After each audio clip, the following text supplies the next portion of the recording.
Outra camada são os instintos corrompidos. Lembrando, a gente está estudando essas camadas de condicionamentos, né? Que são filtros, amortecedores, também são chamados assim. Vou colocar aqui. Filtros.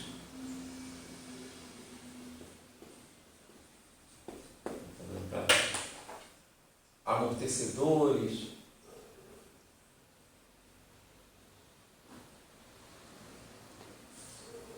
A gente inventa um monte de mentiras, esses amortecedores protegem essas mentiras. Então a gente está aqui nessa camada instintos corrompidos.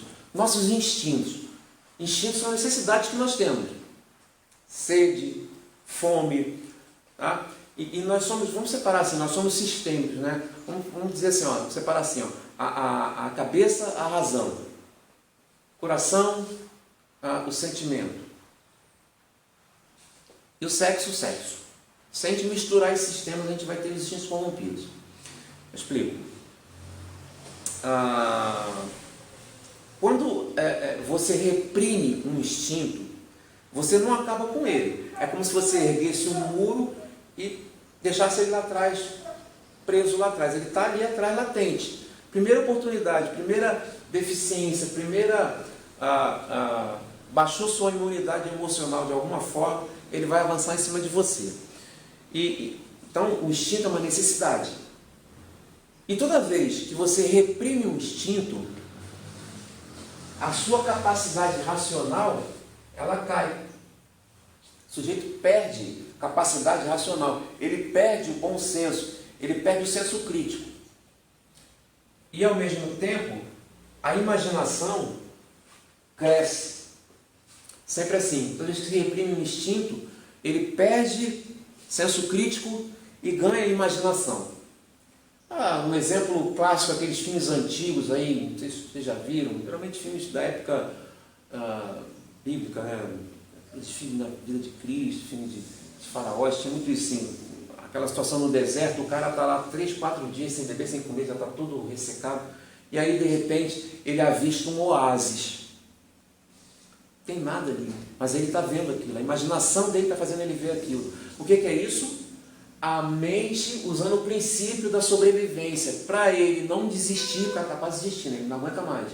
Para ele não desistir, a mente faz com que ele veja uma coisa que não tem ali, para ele continuar tendo força para lutar, para sobreviver. Ele perdeu o senso crítico, ele acredita realmente que aquele oásis existe ali.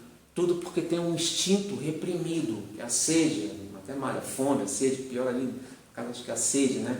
O sol, que é o calor. Então, sempre acontece isso. Isso acontece hoje, assim, vamos pensar aqui em termos do Brasil, a fome, né?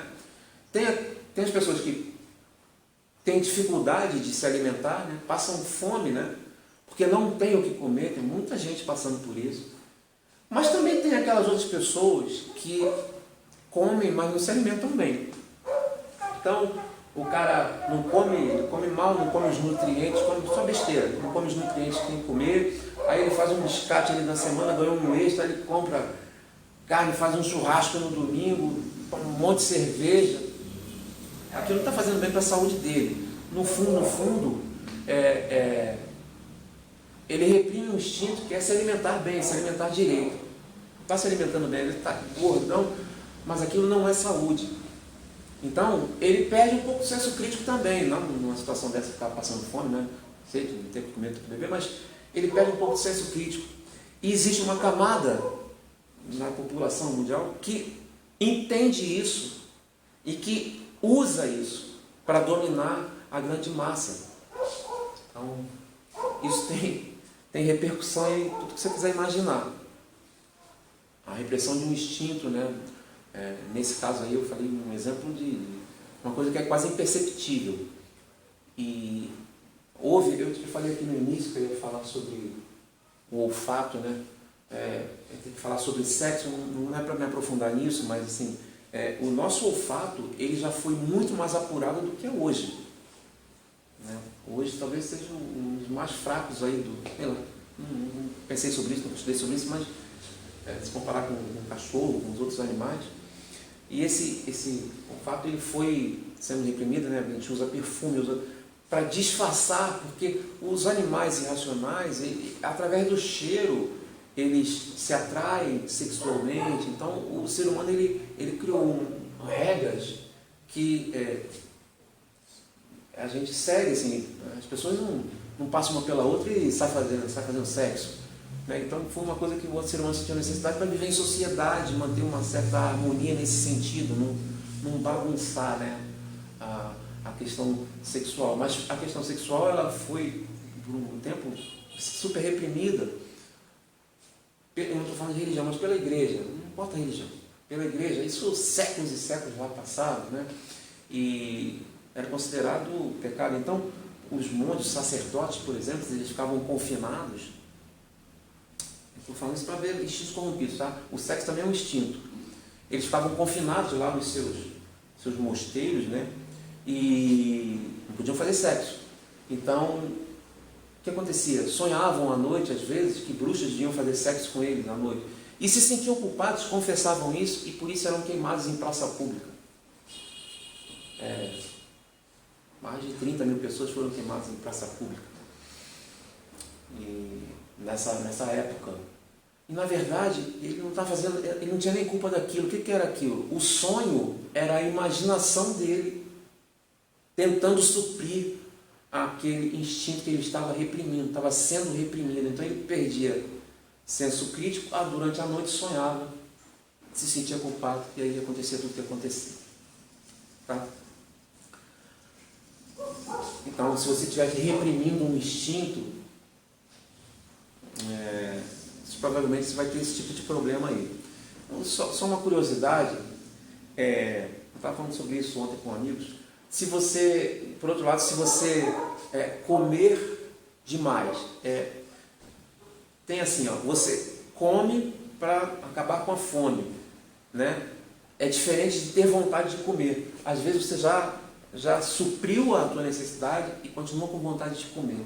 Comer além é um alívio de uma necessidade íntima que nós temos, porque comer, o ato de comer é um ato de violência, né? Você tritura os alimentos com os dentes. Então, quando você come além, você está tentando suprir essa necessidade de ser violento, triturando os alimentos. Você não percebe isso, né? Mas isso acontece. Isso é uma obsessão, uma doença. Comer além do que você realmente precisa, além do que você realmente quer. E a mente, ela inventa, quando você para, você percebe, né, acaba engordando, tá? A mente, ela começa a inventar outros truques para disfarçar, né? Mascar chiclete, fumar, está mantendo a boca ativa, né? E quando você para geralmente você vai para o outro, você para de fumar e começa a comer mais. Então, não quer dizer que a doença, você eliminou a doença porque mudou os sintomas. Então, é um caso a se avaliar, um caso a se pensar. Avalie sobre isso, reflita sobre isso. Se você tiver oportunidade de se alimente bem, tiver oportunidade, busque cuidar de você, fazer exercícios, se cuidar de verdade. Esse corpo que você tem é a sua casa. A gente pensa muito só com o que os olhos estão vendo, a gente é muito visual. Então, para nós, parece que o mundo é só isso que a gente está vendo aqui, quando na verdade existe um universo complexo dentro de nós e a gente não está cuidando disso e a gente depende disso, é a nossa casinha, a gente está estragando, deteriorando a nossa própria casa. Vamos pensar nisso, tá ok? Passando para outra camada.